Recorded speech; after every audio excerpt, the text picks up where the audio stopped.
Hi friends, সবাই কেমন আছো? আশা করছি ভালো আছো।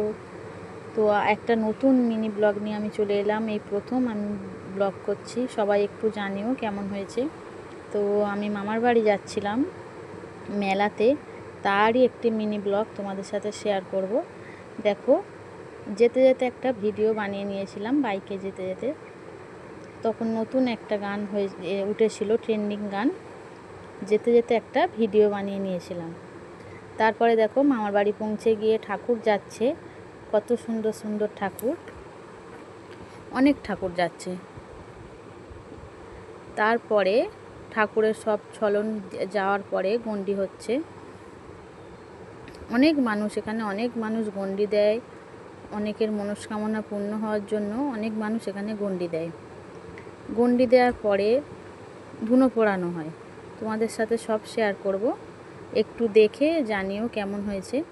এই যে দেখো, ধুনো পোড়ানো হচ্ছে, কত সুন্দর, কত উঁচুতে আগুন উঠছে, কত এখানে দাদুরা মামারা সব ধুনো পোড়াচ্ছে। ধুনোগুলো দিলেই ওপর দিকে কি সুন্দর উঠছে, কি দেখতে ভালো লাগছে।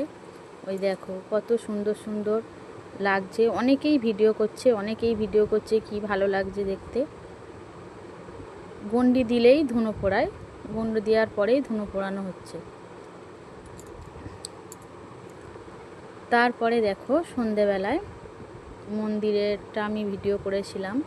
মন্দিরের ভেতরটা দেখো তোমরা, কত ঠাকুর, কত ঠাকুর, একদম সিঁড়ি করা আছে ধাপে ধাপে, অনেক ঠাকুরের মধ্যে আছে। সবাই দেখো কত সুন্দর সুন্দর ঠাকুর, মা বিবি মাতা। তারপরে আমি মাঠে চলে গিয়েছিলাম, সেখানে দেখো ধান চাষ, শুধু সবুজে সবুজ, যেদিকে তাকাবে শুধুই সবুজ। তারপরে ওখানেও আমি একটা ভিডিও করে নিয়েছিলাম। সব দিকে তুমি যেদিকে তাকাবে সেদিকেই সবুজ। তারপরে সন্ধেবেলায় পুতুল নাচ হয়েছিল, তো পুতুল নাচের কিছুটা ভিডিও তোমাদের সাথে শেয়ার করলাম। একটু জানাবে যে কে কে পুতুল নাচ দেখতে ভালোবাসো বা কে কে দেখেছো। এই পুতুল নাচ বাচ্চারা খুব ভালোবাসে, অনেক বাচ্চা ওখানে বসে দেখছিল পুতুল নাচ। তোমাদের কার কেমন লাগে একটু কমেন্টে জানাবে যে পুতুল নাচ কার কেমন লাগে। এটা হচ্ছে একজন মানুষ পায়ে ঘুঙর বেঁধে বা বাঁশের মধ্যে ওই পুতুলগুলো নিয়ে এইভাবে নাচ করে। সবাই মনে করবে পুতুলগুলো নাচছে, কিন্তু নয়, ভেতর দিকে অন্য মানুষেরা আছে।